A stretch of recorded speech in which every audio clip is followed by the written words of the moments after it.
Solar and EV Charger Co-op. I am Mariah Williams. I'm from the Ohio team, and working with the whole co-op, along with Leah, who's not joining us this evening, but she is our West Virginia director, and Monica, who is our Pennsylvania program director. On the line with you tonight is also Fatima, who's from our Go Solar team. She'll be answering questions that you might have in the chat, and bringing those questions to me if there's something that we need to discuss as a group. So if you have anything to add, please feel free to toss it into the chat throughout the evening. We'll stop periodically throughout the presentation to answer questions. If you can keep yourselves muted for now, it makes for a cleaner recording in case people do need to watch it back later. And it also means that everybody can hear the presentation equally. So I want to take a minute to thank our sponsors in this co-op. We had several wonderful groups who have joined us and helped us out in a variety of ways, from promoting the co-op to sharing the opportunity during some of their meetings or in their newsletters, and even in some of their cases, joining us for some of the events. So if either of you had a chance to join us in Wheeling last week, we had members of both Drive Electric Southeast Ohio and the West Virginia Electric Auto Association that were able to join us for a bit of a electric car show outside of our solar happy hour. So that was a unique collaboration between our, types of technology. So who is Solar United Neighbors? We are a vendor neutral national nonprofit, and we help people to go solar and join together to fight for their energy rights. So whenever we say that we help you to join together, that's for things like these co-ops and fighting for energy rights. Varies from state to state. Here in Ohio, we're working on community solar right now. And last year we passed an HOA solar access bill for those residents who live within a homeowners association and might have had rules prohibiting them before. And then in Pennsylvania and West Virginia, I know they're both working on some community solar language within their states, and helping to fight, in the case of Pennsylvania, to keep net metering in place. So we work on a variety of pieces of legislation whenever we're not running co-op programs. So Sun got started back in 2007 whenever Anya's son, Walter, who's on the right side of this photo, saw the movie An Inconvenient Truth. And he came home and was like, Mom, how can we go solar on our rooftop to help out with, our carbon footprint? And she's like, well, I'm not sure. And she started looking into it and found that there was a lot of red tape to work through, that it was a much more complicated and time consuming process than she thought it would be. And she decided that if she was going to find a way for her family to go solar in their DC neighborhood, that she would help other people to go. So Walter and his friend Diego went knocking door to door with Anya, talking to everybody in the neighborhood. And in the end, 50 homes in that Mount Pleasant district decided to go solar together. And so that was our very first official solar co-op. And once that happened, other people around the country were like, how did you do this? How did you, figure this out and take everybody solar all at once? And so she started establishing a program and developing it out. And in 2011, made a company called DC Sun, which has now grown into the Solar United Neighbors that operates in 12 states, the District of Columbia, and Puerto Rico. So across the nation, our national impact has been that we have helped over 7,800 families to go solar through our programs, which is 64 megawatts of solar capacity, and that saves about 900,000 tons of carbon emissions. We also work on making sure the system is equitable. We're working toward a new energy system that doesn't involve those ash ponds that are an all too familiar sight around the Ohio Valley, or those emissions coming out of those cooling towers, and everything else, or the gas well leaks like we had in Captina Creek in Powhatan Point a few years back. We want to make sure that in the future, we're looking at a cleaner energy system that can benefit everybody, either directly on their own property or maybe on, a shared community property, that it's a clean way for us to get that same energy, and it's more equitably distributed. So tonight we're going to talk about how solar co-ops work in our first section. Then we'll dive into some solar technology, and we'll finish up with solar economics. So why might you want to join a solar co-op? It usually offers a really good value on the solar installation. We typically see that our co-ops come in somewhere between 50 cents and $1 less per watt, which equals out, in the average system size to a savings of $3,000 to $6,000, compared to if you just went with a commercial installer, and contacted them outside of a co-op. It supports you throughout the process. You get education like this. We're there by email or even through a phone support line to be able to answer questions and help you figure out, if you're getting the right type of system for your home, if your home is a good fit for solar, and to answer questions for you if you want to know more about the technology or what panels might be better for your home or anything. It lets you connect with fellow solar enthusiasts, and we have events throughout the co-op. I know we've had a couple things in Morgantown where Leah has been out tabling. Like I said, we had an event last week in Wheeling, where we had a solar happy hour and just got a lot of people together to connect them with not only other solar enthusiasts, but, electric vehicle enthusiasts. And we had some electric bikes there too, and it lets you become a part of a growing solar movement. So you know that there are other people out there who are doing those same things. So right now, we have just finished up with step 4 of our co-op. So step 1 through 3 is whenever we first launch a co-op. This one launched in May. We had a lot of learning sessions available right then. Now they're more on a once a month basis. We have online signups going on. We, are working on getting the word out, tabling at local events, and, dropping reporters notes so that they'll cover, what's happening in their area and let people know about it. Then we enter into about the middle of the co-op. Whenever we have a certain number of members, we get everybody that wants to volunteer together, to be on what we call the solar selection committee, and we send out an RFP, a request for proposal, to all of the local solar installers, and they can choose to participate or not. And if they send in their bid, we check their references, we look at their Better Business Bureau rating, Angie's List, Solar Reviews, all kinds of places like that. We then list all of that information on one comparable spreadsheet, which we send to all the members of that selection committee. We have a set date where everybody gets together. For this co-op, it was June 22nd. And we talk through that spreadsheet, answer questions, call installers if needed, and find out really, what is going to suit the needs for the majority of the co-op. And then we select that one installer. Then in the last steps, which is what we're starting to enter into now, we have an established sign up deadline. So that means that as of October 30th, anybody that wants to participate has to let us know that. You'll get the co-op installer will come out and do proposals, and individual pricing for you, and you can choose if you want to proceed and sign the contract or not. That's the only time anybody's going to ask you for money or any type of commitment in this, is once you've actually signed that contract, and that is with the installer, not with us. And then you'll go through your installation, and sometime probably next year, since we'll be taking in people through October, we'll get everybody that did go solar through the co-op back together and have a celebration, to celebrate them, and to let everybody compare out pictures of their system, to let everybody, look at the apps together, maybe learn how to use those, if anybody has any questions on it and stuff.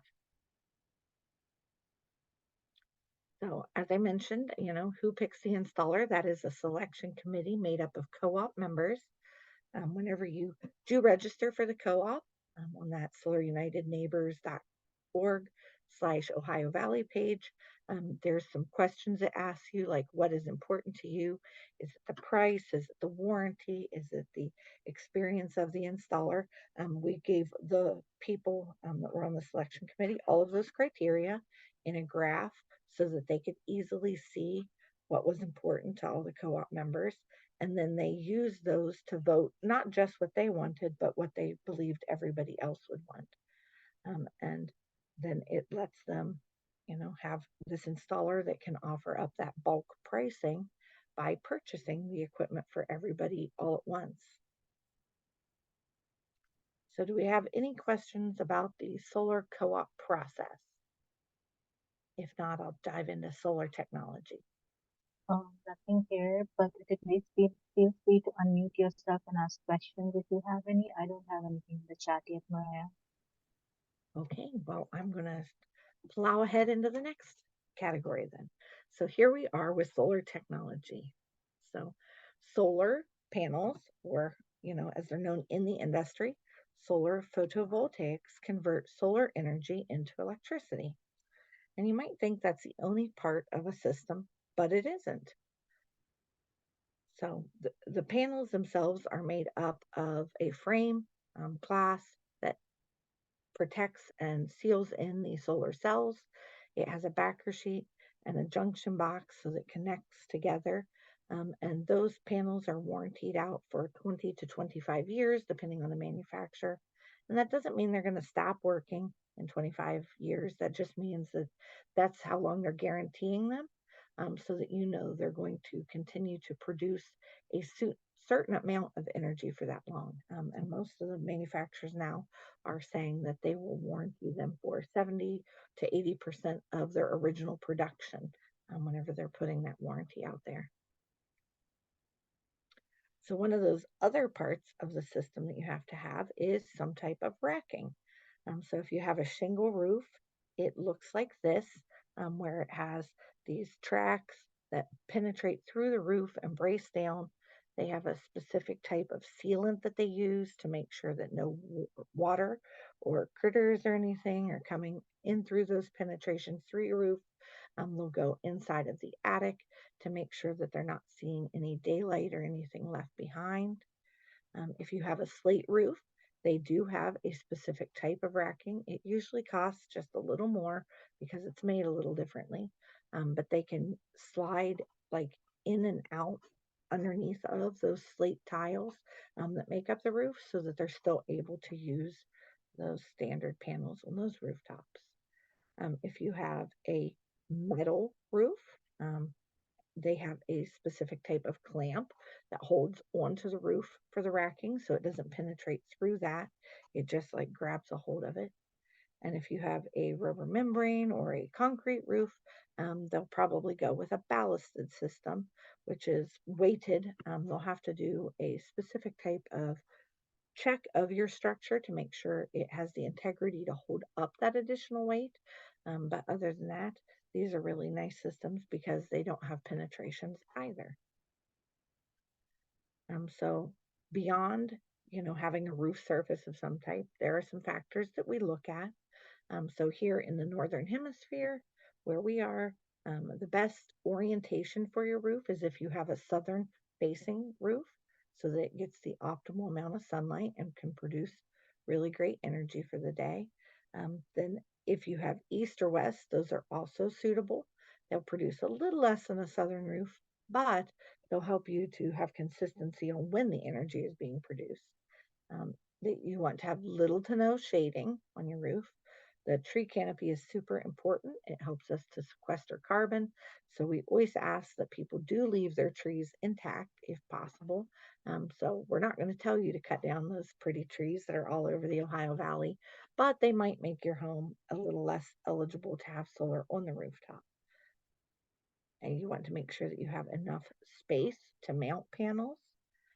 This is not usually an issue that we see very often, because most homes have the 250 or so square feet, on their rooftop somewhere that we're looking to be available. But if you were to have, a really odd shaped home, maybe you have one of the homes that has a lot of dormers, or you know that you have a flatter roof, but it already has, an air conditioning unit and you're heating maybe a water tower and stuff on it, then that roof may not have enough space to also fit the panels. And you want a newer or undamaged roof. Obviously, let's say that you had a shingle roof that's been on the house for 30 years. It's probably entering the end of its lifespan, and you want to make sure that you get that replaced and repaired beforehand. You don't want to have those panels removed and stored while you get roof repairs done. That's quite expensive and timely. Um, so it's great to have those newer roofs. It doesn't mean that they have to be brand new. We're just looking for them to have at least 10 to 15, 20 or 25 years is optimal left of life in them, so that you're ready to keep those panels in place for as long as possible. One other type of racking is the ground mount. Since many people in the Ohio Valley have a lot more space available than we typically see in our metro areas, this might be something that interests you. It does typically cost just a little bit more because they're building a structure to hold those panels instead of placing it on an already existing structure like a roof. Plus, there's usually some trenching expenses while they run the conduit to your house or barn or shed or whatever it is that you're wanting to place the power into off of those panels. So, one of the pieces that is a little less known and that you might not think about are the inverters. So, there are several different types of inverters. And let's just start out by saying that you won't need to know what type of inverter you need. Your installer will help you to make that decision. But we just want you to be informed about all the different parts. But let's say that you have a system, that's a ground mount system, or, that you've got a larger rooftop system like mine. We went with the string inverters, you know, at our installer's recommendation because we have little to no shading. And we have a southern facing roof for the main part and then east and west. So they were able to string those panels together and have all of the energy converted, in one unit. In our case, two of these, but they can convert it all at once. They will sometimes, with those, install DC optimizers so that if you do have a little bit of shading or you have something that interferes with some of the panels during the day, then it can optimize the energy that they're taking in from not only that panel, but from the surrounding panels to balance out the system. And then in some cases, they will also find that instead of the string inverters, they would prefer to use micro inverters, which are small versions of those larger string inverters that they place on the back of each panel. And they optimize the energy off of each panel and convert it to AC right there on the rooftop.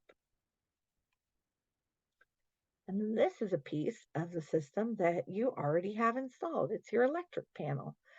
So whenever the energy comes off of the rooftop, it has to have some way to get into the household to be used. So it connects into your panel. So if you have an old style panel, perhaps with those screw in fuses, like is at my mother-in-law's house, still, she would have to go through a panel upgrade before she would be system eligible for solar because she doesn't have space and her panel is out of date. If you have some space available in your panel, if you have a home built probably from the 60s or 70s on, then you likely will have a panel that will work with solar. Again, you're not going to have to be able to identify that for yourself. Whenever the installer comes to do your initial proposal, they will look at your panel and talk to you about if it does have the space you need to install solar and if it is a panel that will work with solar. So some important terms that you're going to hear tossed about throughout presentations and throughout your proposal are kilowatts, which is the measure of electricity coming off of the system or that your house is drawing in any one moment. kilowatt hours, which is the electricity production over the course of the day. That's usually something that you'll see on your bill from your utility. It'll say you use such and such number of kilowatt hours over the course of the month. Um, and those two, the easiest way that I have found so that, they sink into me and other people is to talk about them like kilowatts are a garden hose and it's what's distributing that measure. And then kilowatt hours are what you're trying to fill up. So let's say that your household use is just kiddie pool size. A standard garden hose is going to fill that in no time. You can get away with a smaller system. But let's say that you use, over the course of your month, an Olympic pool size amount of water, of electricity, then you're going to want a larger system that is capable of filling that pool a little bit faster. So maybe you're wanting to fill it up with, one of those trucks that dumps the water in, or maybe you're wanting to fill it up with, a fire hose, but you're not going to want that little garden hose because it won't fulfill those needs. So in the area here of the co-op, especially on the Ohio side, we find that the average home uses a system of about 6 to 7 kilowatts in size. And that will typically cover, a fair amount of your goal. We always recommend that you size your system to about 80% of your energy needs, but they can right size your system in whatever way you want. So maybe you have a specific goal to go off grid, or maybe you're wanting to consume, as little grid energy as possible, or maybe you have, this set amount of budget set aside for the solar. Your system can be sized in any way that is right for you. Each panel measures about 3 feet by 5 feet. So we've got a little guy standing here so that you can see proportionally about what those look like next to that like 6 foot tall type gentleman. This is showing a 4.2 kilowatt solar panel array to scale. So as you can see, that would take 12 panels to be able to fit that 4.2 system using the 350 watt panels. So one of the other things that we'll talk about here is net metering. So whenever your panels are at peak production for the day, you'll often find that you're not able to use all of the energy that you are creating. Um, I have a 13.4 system on my own rooftop, and there's many times during the day that I'm only using 1 or 2 kilowatts. So there's obviously a lot of extra energy being made in those moments. And what happens to that energy? Well, you can, turn on more things to use more of it. Maybe you want to run appliances during the day that you didn't typically run, or maybe you want to charge up an electric car, or you want to have some battery storage and fill that up. But if you're still not able to use all that energy, or you don't want to do any of those options, that excess energy will go out to the grid. And then your utility will buy that energy from you in all 3 states that this co op is in. All of the utilities buy at a 1-to-1 ratio if they're one of the big utilities. So that's your AEPs, your Duke, those sorts of things. If you're with a small rural electric cooperative, I know that that's a big thing in especially Ohio. So that'd be like South Central Power. They also offer a 1-to-1 generation. If you're with something other than a major utility, if you're with like a small municipality, please let us know and we will help you find out what the net metering policy is. But in most cases, they give you back a 1-to-1 ratio. So if you make 10 extra kilowatts of power, then they're going to give you back 10 later on, either on your bill, if that's an excess at the end of the month, or just as a credit so that you can use it, overnight or whenever you do have a larger draw going on. So the West Virginia rules are right here. So we have the 1-to-1 kilowatt at full retail rate. They are required by law if they're in the investor-owned municipal utilities, for the municipals and the electric cooperatives in West Virginia, for systems, at 25 kilowatts and less. The credit for excess generation rolls over month to month indefinitely, so they don't get to expire those off. For Pennsylvania, they also have that, like I mentioned, 1-to-1 ratio. They're required by law if they're an investor-owned utility.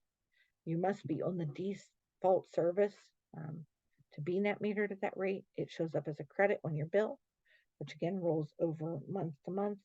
On May 31st, at the end of the billing cycle, if you have credits left over at that point in the year, they like clear the slate by writing you a check and sending it back, or you know you'll just be balanced out and get ready to start. And there is no cap for residential net metering. And then in Ohio, the net metering is only established with investor owned utilities like your AEP or Duke or First Energy. I think most customers in that area will either be with AEP or a rural electric cooperative, but they do that 1-to-1 credits for generation. The rooftop solar size must not be sized for more than 120% of your total energy needs. And typically, why they will allow it to go over 100 is because in the winter months, we don't quite make that same level of production, so they know that it's going to balance out over the course of a year. Full or partial energy consumption is allowed, but municipal and rural electric cooperatives do not have a requirement by law to participate in net metering. South Central Power, which is the big rural company down there, the rural electric cooperative, they do offer net metering, and they also have some solar of their own that they do, their own generation with. So that's nice to know that they actively pursue that solar. So what will your bill look like? Let's say that you have, you know, 5,992 kilowatts of energy delivered. And then from the grid to home, you're pulling in 725. And from the home to the grid, you're pushing back out 718. So it'll show that you have banked a total of 1,135, so that you are coming out with a bill um, that has a negative $98 a credit back to you for some of that energy. So instead of owing, whatever your normal power bill will be, you'll have it balance out so that you are, owing no dollars in some cases.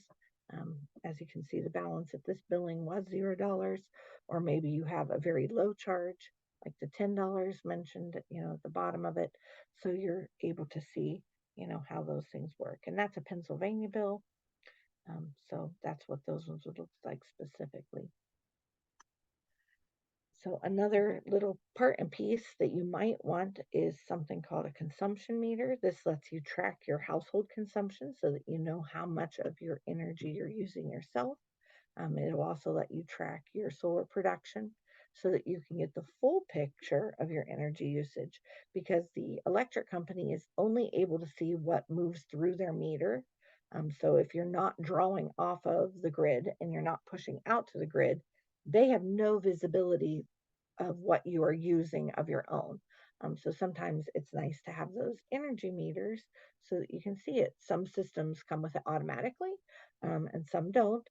So if it is something that you want to be able to track and see for yourself, just ask your installer if that is going to be included or what the additional fee for it would be. And this is inside of my meter in my house. Those little white squares up at the top, that is our consumption meter, and how it's installed.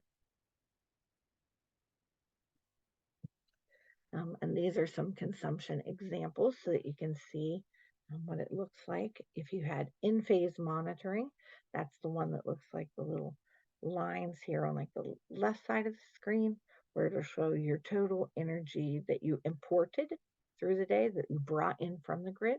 Is it 5 kilowatt hours? The household in this case produced 27.3 kilowatt hours. It wasn't consuming all of that, so it exported, it pushed back out to the grid and earned credits for 18 kilowatt hours. So that balanced out to a net exported amount of 12.9 kilowatt hours. Then one of the other major brands that you might see as the apps and the tracking of this is the Solar Edge systems. And this is what theirs looks like. So instead of running it as like a little graph, it kind of runs it as like a block looking system. So it shows, that the system in this case produced 56.9 kilowatt hours over the course of the day. And this household used 34.2 kilowatts of that power. So that means that they had an excess production pushing out to the grid as well. And then here's a different picture of consumption monitoring. Like we mentioned on the last page, that sometimes the systems have them built in. So in this is a solar edge inverter. That's a string inverter without its cover on. And the little box at the bottom that is circled is the consumption monitor in this case. So this household has a different form of consumption monitoring. So an optional system component that some people like to consider whenever they're going solar is battery backup. And that's because whenever your power goes out, whenever the grid shuts down and the solar has to shut off, and that's a safety mechanism because as mad as we might be at the electric company, those linemen that we know and love that live in our neighborhoods, they have no part in that, and we don't want to fry them. It's as simple as that. It's a safety mechanism to make sure that there isn't energy on the grid that they're not expecting. Because if your solar is overproducing during the time of an outage and pushing that power back out, that's going to go somewhere. In the case that they grab a hold of the lines, it's going to go through them. So if you do want power during an outage, or you want to be able to do self consumption, then you might want a battery backup. And as you can see, these are some pictures that you're probably too familiar with. These are from June of last year, whenever we had the big storms roll through. It shows that, it took a very long time in some cases for power to be restored. People were out for 5 to 7 days while they did repair those, and it was rather warm and not a great time of year to have the power out for that long of a time period. Battery backup is great if you have frequent utility outages, or if you have critical loads at home. Maybe you've got a well pump and you want your water to keep going. Maybe grandma is using some oxygen and you don't want her to shut down whenever the power goes off. Or maybe you're a prepper, you're worried about the zombie apocalypse or the next time, there is a major situation and our grid isn't prepared for it. And you just want to know that you're still going to have power there at your home. Um, those are really good reasons that you might want to consider the battery backup for your system. That comes with a transfer switch so that your home does what's known as islanding, which is whenever your home isolates itself from the rest of the grid during that outage, and you still have access to your energy, and you can use it, overnight or whenever there is that power outage. In some areas, like California, we're starting to see where the power companies can't produce enough to keep up sometimes, and they're actually buying excess energy from people out of their batteries and having them discharge them. In the evenings, whenever we're at that peak demand, everybody's getting home, turning on their ovens, cranking up the air conditioning or the heat, depending on the time of year, and really putting that draw on the grid that they're, saying, hey, if you let us use your battery energy now, because there's no, weather coming at you or whatever, then we'll give you extra funding for that. We don't have that in this area yet, but it's something we can be optimistic about, maybe being a possibility in the future. And if you do have any additional questions on battery storage for your home, we have a wonderful guide on our website at solarunitedneighbors.org/storage. And if you don't jot that down or you don't remember it and you do have questions later, there's a search bar on our website. And if you type in battery or backup or storage or any number of keywords, it's going to find that guide for you because we want to make that information easily accessible. So we've tried to come up with, all those keywords that somebody might want to find this with. In this co-op, we are also having our installer offer EV charging. So that's an optional thing. And you might want to add an EV charger outlet now because there is an additional savings on it. The electrician's already going to be on site. You don't got to pay some guy, that $150 like fee just to get him out to your house before he even starts billing you by the hour. It lets you future proof your garage or driveway. You don't even have to prepare necessarily for an EV. Maybe you know that you've got, a cousin with an RV that likes to come visit. If you go with the outlet option, he can plug in his RV whenever he gets to your house. Or maybe you've got a welder that you want to be able to use somewhere that you don't have that kind of power right now. Maybe you're putting your solar in out by the barn and you've got a welder there, or you've got one of those nice smokers there and you want to be able to have energy. You can go with the outlet option, which you could plug an EV into, but you can also plug, anything that uses that big dryer 14 NEMA 1450 outlet or NEMA 650 or whatever outlet type you decided to go with. And there's also the bulk purchasing price for the supplies and equipment. So if you did decide to go with like a hardwired EV unit, they're a little bit cheaper through the co-op most of the time than they would be on, Amazon. And you don't have to have, like I mentioned before, the electrician back out. So do we have any technology questions that we need to cover before we dive on into the solar economics? It seems you're making everything so clear that people don't have any questions, so we can carry on. Well, that's just always the goal, and I take the silence as a compliment that we are covering everything really well. So, Absolutely. But please feel free to use the chat if you have any questions. yes, we do love to hear from people. If you come up with a question later, you can always hit us up by email. But, if you want to ask a question now, that's what we keep the chat available for. So our third and final section for the night is the solar economics. So solar is a good investment for your home. Not only does it help to increase your resale value because people like knowing that their home can generate power whenever they're looking to purchase it, but the cost of it has dropped. So back in the 70s, whenever it started becoming like kind of a niche thing, but that we did see people like Jimmy Carter installing it in the White House. The prices were exceptionally high per watt. And nowadays, in comparison, because there are more panels available, it's not just a boutique item, then, the costs have dropped significantly. Plus, we have a wonderful 30% federal tax credit available now that people can take advantage of. So, with the solar co-ops, the cost is reduced because the installer's costs are less. So their soft costs like advertising, those Facebook ads that we all see, they're on YouTube, they're on TikTok, whatever your social media, you've probably seen a solar ad pop up talking about free solar, which is, like your grandma said, if it's too good to be true, it's too good to be true. It's not a thing. If you're seeing the ads that are talking about, the power company will buy your panels for you. Those ads all cost them money to put on there, and they're going to get that money back somehow, and it's probably in your system cost. So our installers aren't having to do any advertising or door to door or anything else to find people. We're taking them, this full co-op worth of folks, so they're able to save money that way. And then labor costs are also lower whenever the solar installer doesn't have to deal with training people just for summer employment and then letting them go because they're able to work consistently throughout the year whenever they have more jobs. Then they are able to bring down those labor costs.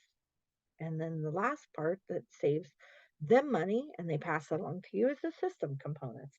So if you're going out and you're buying just one of anything, it costs a little bit more than if you're hitting up Costco or BJ's or Sam's Club and getting that bulk purchase of it. And it's the same way on the system components. So if they're ordering in, 10 panels for one person's house, it's going to cost them more per panel than if they're ordering 100 panels to serve everybody in a co-op. And all of those things that they're saving on reduce their cost overall, and then they pass a portion of that along to our co-op members. So we've got some example pricing here. So let's say that you went with a 5 kilowatt system on your rooftop, and the average pricing of the co-op came out to $3 per watt. That would be $15,000 for the system. Then the federal tax credit is available for $4,500. So whenever you file your taxes in 24, if you got your system this year, or 25 if you get your system next year, then you get back that $4,500, which you can apply toward the cost of your system, and then you would see it come out to a net cost of $10,500. Your electricity savings, estimated savings on the first year would be about $800. Over 10 years, of course, that equals out to like $8,600. And then over the lifetime of that system, which again, it may still be producing fine after 25 years, but those are where your warranties are through. So for that 25 years, we're estimating that you would save about $24,000 in electricity, which means that in the end, that system that you paid 10,000 for after you got your federal tax credit back would be giving you about $13,000 worth of savings back on your energy bills. And the way I like to look at it, for myself, because it made more sense to me, is that instead of renting energy each month and making a payment to AEP, in my case, for my electricity, that I am buying my own system that's going to produce that energy and not have me paying that same bill. So in my case, I just looked at, that payment as to buy it and be able to keep it for myself, instead of being on like a rent to own plan for electric. So, as I've mentioned, thanks to the Inflation Reduction Act, which turned 1 year old today, the federal tax credit was renewed to 30%, which does last for 10 years or through 2032. In 2033, if this isn't right for you right now and you want to wait a couple years, you've got time. But if you wait till 2033, you're only going to get back 26%. And if you waited clear out till 2034, you're way more patient than I am, but you're only going to get 22%. So there's a little bit of incentive to move on this a little sooner than later, but that soon is a pretty long time still. Some of the finance options: cash. It's a high upfront cost, but it offers you the maximum savings because you're obviously not paying anybody interest. Depending on where you live, you might be REAP eligible, which is the Rural Energy for America program. That is for farms that produce at least 50% of their income a year from farming of whatever sort, or if you're putting onto a business roof in a rural area, which is most everybody in this co-op, you may qualify for that. You can talk to us. We can give you some links for websites and stuff to see if that's a program that might work out for you. There's home equity lines of credit, or you could refinance your home to include the solar. We went with a home equity line of credit for our system. That was a few years ago, so the loan rates were a little bit better than they are now, but it's a really easy way for us to, have invested in our house and the rooftop solar.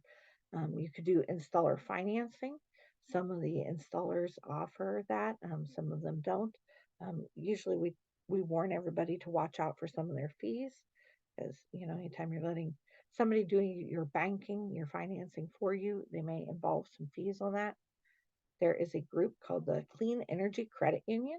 There's also the Community First Credit Union that do loans specifically for solar, and for other, green energy items.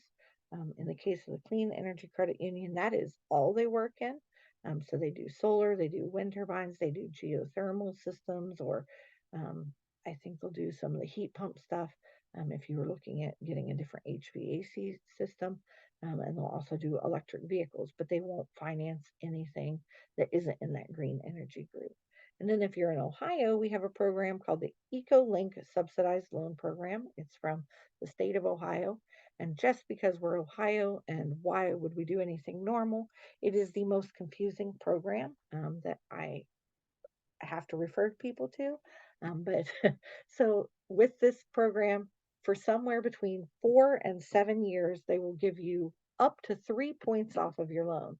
And there isn't a really great way to know what you're going to get unless you like ask or apply. You don't have to take what they're offering, but if you're in Ohio and you want more information on it, we'll help you look it up. But like I said, it's a little bit confusing because we can't tell you what they're going to offer you off or for how long they're going to offer it off because Ohio. And even if you're not from Ohio, you can enjoy the humor in knowing that that is just the most Ohio thing you'll see in this presentation. So some examples of the financing. If you took that 5 kilowatt system like we talked about earlier that costs $15,000 and you took out a 10-year loan on it, if you did get a 4% payment, we estimate that your monthly payment would be $106. You're saving about $67 a month on electricity, meaning you're paying $39 still to the electric company, but you're, you know, saving that money, and in 10 years, that's going to be paid off. If you ended up with a 7% loan, then you'd have $122 a month. You're still saving that same amount in your electricity, but you're ending up with a net monthly payment of about $55, which balances out to, the 25-year term, helping you to save 9,600 versus the 11,500. So that's just one very simplified breakdown, but we're always happy to look over some of the terms with you. Or I always encourage everybody to talk to the banks they already do business with. They'll typically offer you the best terms to do things because they want to keep you doing business with them. And here's a little bit more information about the Royal Energy for America program, which Fatima linked to in our chat. So if you want more information on that, it lets you know about, what the grant can cover, which is up to 50% of the cost for a solar project. If you're really looking at a giant project, do know that it is capped at $1 million. We're going to be completely ecstatic if we sign somebody up for $1 million system. So you could expect some extra pictures and stuff to be taken of that. But that is a very large system, just know.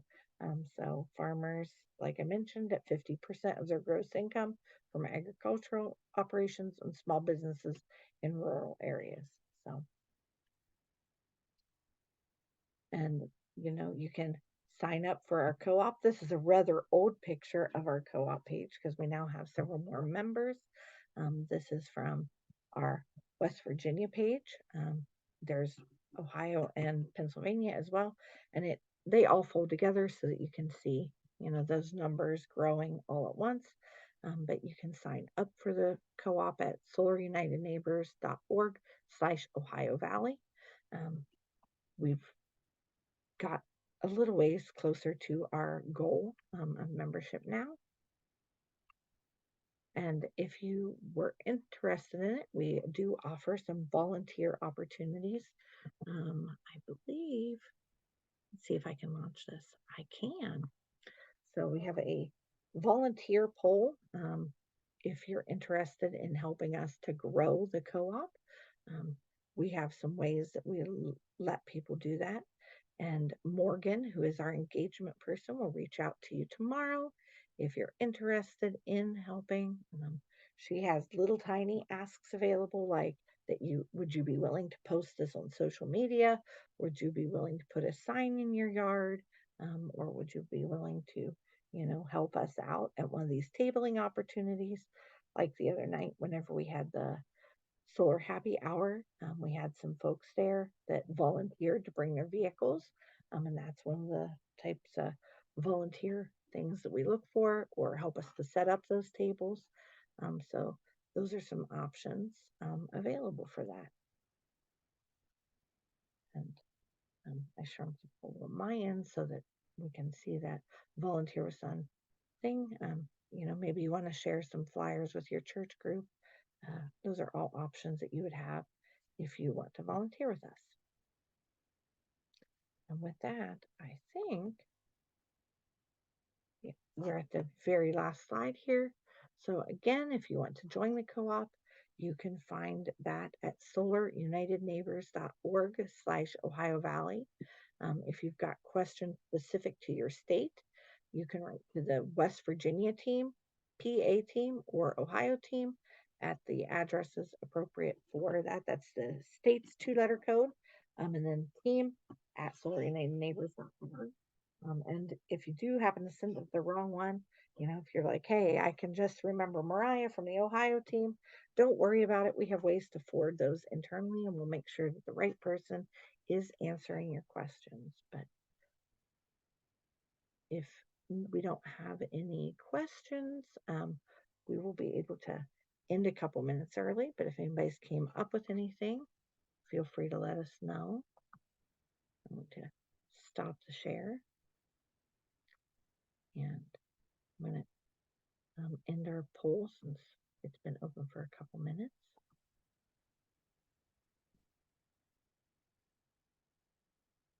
Thank you to our attendees for joining us this evening and hanging out with us the whole time.